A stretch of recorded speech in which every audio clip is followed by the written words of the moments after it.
As I sit here waiting for the sun to rise in beautiful Lake Atitlan, I recall a dream I just had. One that has brought up a lot of emotion in my body that I can feel and I'm breathing into. And in this dream, I was blissfully happy. I don't know if any of you have ever had these dreams which are just so in the chest, like you feel them viscerally. I felt this dream so viscerally, like I was so in love. I was so seen. I was so blissfully, joyfully happy in this dream. I remember I was on a bed and a man who I believed was someone that I was dating was sitting opposite me, and we were just discussing my reactions to circumstances in my life based on my previous one. So it was obviously someone who'd known me for a long time and was watching my evolution. And he said, in the past, you would just get really angry at things, you would just react, but now you pause, you take your time, and you come up with a different answer. It's like you overlook your original programming and choose to respond from a conscious place. And I said, yeah, because that first response is my trauma response. It is the response that's unconscious. It is the response that's from society, that's been ingrained in me since I was like 7. Between 0 and 7 is when we get programmed, really. That's our initial programming. And I said to him, because he'd wanted, in this dream, remember it's a dream, he'd wanted to invite somebody into the house. And oh my God, the sun is rising right now.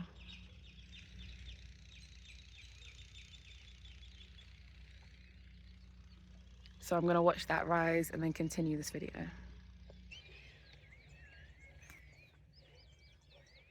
It's one of the most beautiful sunsets I've ever seen, and I say that every day because it's always true. But to continue, this man in my dream had wanted to invite somebody into my space, into my house, and I had said no. Why are you bringing somebody into my home? I don't know him. I don't want somebody next to my bedroom. And then I paused, and he said, well, it's either this house or he goes to the streets. And I'm so aware of how tired and puffy I look right now. Forgive me. It's just who I am. It's first thing in the morning. This is what my lover would see, so you guys are all my lover. And I took a pause and I said, okay, well, thanks for explaining the context, first of all. And I said, okay, he can come, he can stay. And the man said, wow, you've changed. Like, you actually took the time to think about it and you changed your mind. And he was telling me, you've changed as a person. It's not that you've just changed your mind in this circumstance. You've changed as a person. And I told him, I said, the reason why I didn't want that man in my house is a trauma response from when I was a child and when I didn't have any control over who entered my space. When I would come downstairs in a nightie or my legs showing and there would be some random person in the kitchen. And it doesn't sound like a trauma because we're adults and we don't understand the minds of childs because we're not that anymore. We don't understand that fear, that not knowing, that uncertainty, that lack of control. And yet a lot of us still act from that place because our inner childs have held on to those emotions. And again, the man said, wow, Joanna, you've changed. And he looked at me with such love and adoration and appreciation that I actually began to feel for the first time that I was loved.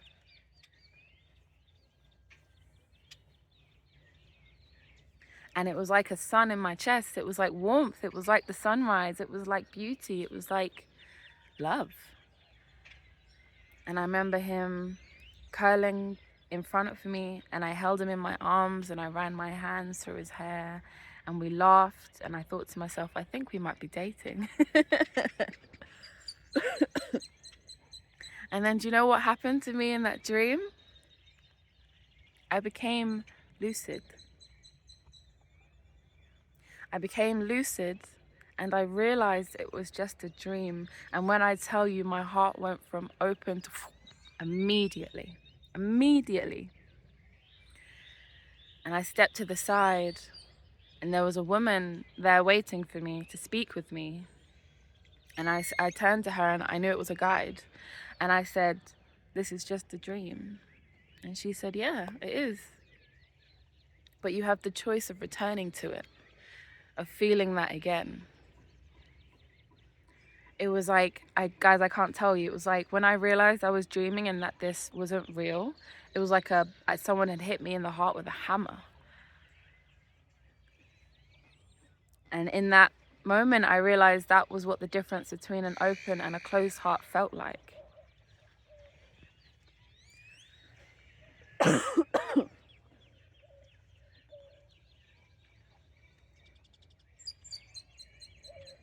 And I did, in fact, return to the dream somehow. It was like I became lucid, but I was given permission to return back to my blissful state of ignorance. And in this dream, I was in my room and I took off my clothes. And I was like, I'm going to surprise my lover. I'm going to go downstairs naked. And I went downstairs naked, and lo and behold, he was there with 2 other women. Innocently, I'm sure. He was giving them a reading, maybe tarot. And they all turned and looked at me, and then they went upstairs and left me standing there. And I put my clothes back on, and I felt betrayed. And then they came back down, and instead of showing my betrayal, I gave them hugs, and I put on this false persona to mask myself. Although I could feel that the man knew what he had done, because I just told him that I had trauma around not being in control of who was in my house, and he had just brought 2 people into my house without asking me. Not just 2 people, but 2 women. And I'd come downstairs naked. And that betrayal is what I woke up feeling. Not the bliss, not the love, not the wonder, not the open heart, but the betrayal of someone who I had told my traumas to and who had not listened, not taken it in, and not thought about his actions before moving forward with whatever he wanted to do at the time.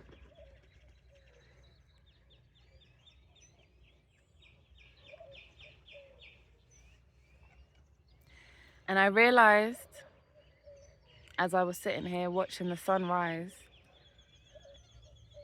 that even in my dreams, I wouldn't allow myself to feel what true love felt like.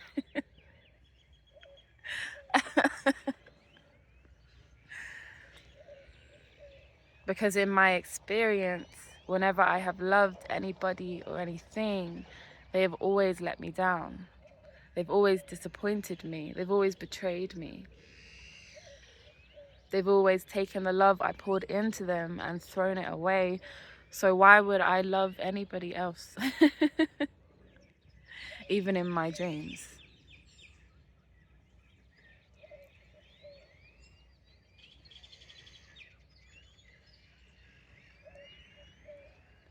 And as I thought this, I felt it in my chest, visceral, this ache, this longing to open, but this fear of doing so, because when I do, it always hurts. And I breathed into it.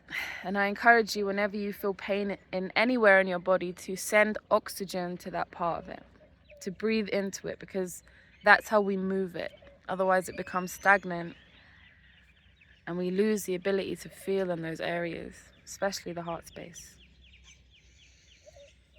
And so I breathed into my heart, in, out, feeling it shift, feeling it move, feeling the pain, but also remembering what that bliss felt like.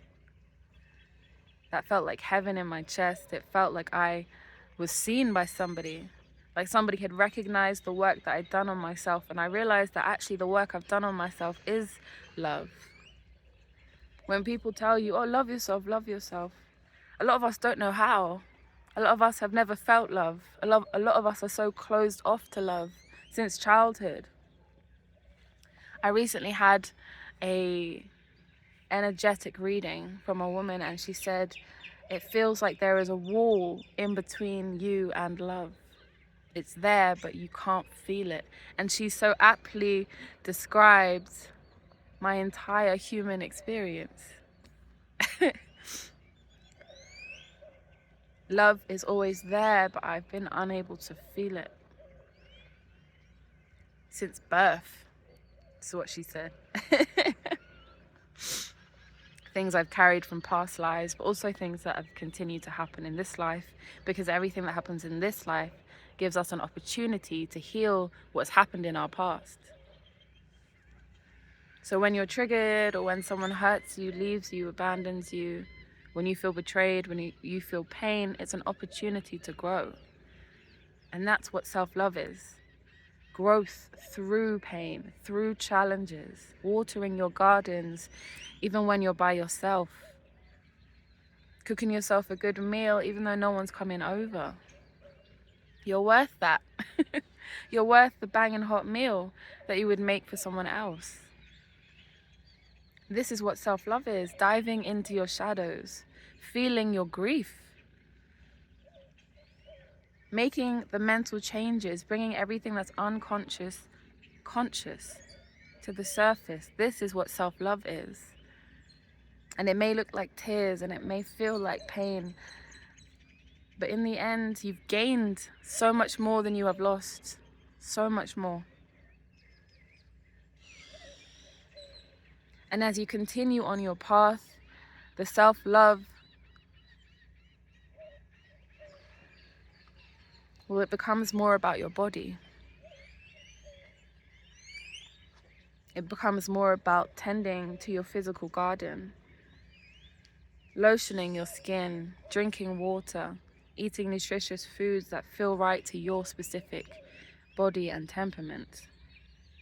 It means getting enough rest.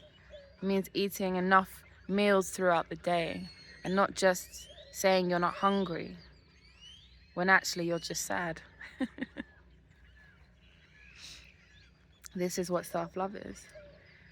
And as I was thinking all of this and waiting for the sun to rise, I looked down and I saw that all over these rocks there are vines, green vines. And every now and then throughout these green vines, there are purple flowers that have sprouted, and they're gorgeous, especially the way the sun is hitting them, the different shades of violet. I'm inspired. And I realize that flower is blooming regardless of if anyone sees it. Amidst rocks, some of them can't even see the lake. They're just there, they exist, and they're beautiful. And they're different and they're unique. And so many people are the green leaves, and we need those too, because green is beautiful. And then there are those who are the purple flowers, who have the audacity to bloom. People like me and people like you.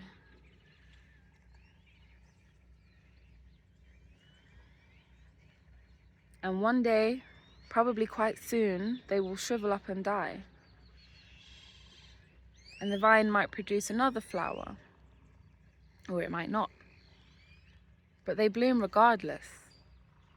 Everything around us grows, knowing that there will come a season where they will have to give up their lives. But they grow anyway. They bloom anyway. And this is what I think love is like, opening up your heart and feeling the abundance that life can bring, even though it has a necessary end. Death comes for us all. And even before our physical death, we suffer so many of them along the way because of seasons, because there is summer, spring, autumn, and winter. There is a time and rhythm for everything. And so I am doing myself a huge injustice by keeping my heart shut, because I fear opening, because I fear being seen, because I fear feeling a love for somebody that they could take and use against me. And that's okay. Opening, blooming is not an overnight process. You've got to plant seeds, bring nutrition to your soils. You've got to water your garden, shower it with sunlight, tend to it, love it, look after it. And then eventually you'll see that from those seeds, you have an entire harvest.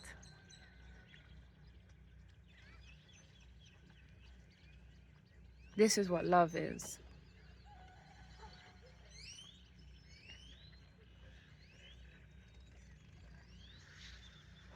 And so, as I continue on my path and continue my evolution, my journey, I vow to open myself up lyrically, to open myself up publicly, to open up my heart space so that I can let someone in when it comes time to do so, instead of having to do this work when they show up, making everything harder. And I know he's coming. I can feel him around the corner, but he's waiting for me to open too, because that's the version of me that he wants to find. And you know what? I just might let him. I just might let him. But first, I've got to find my own love inside.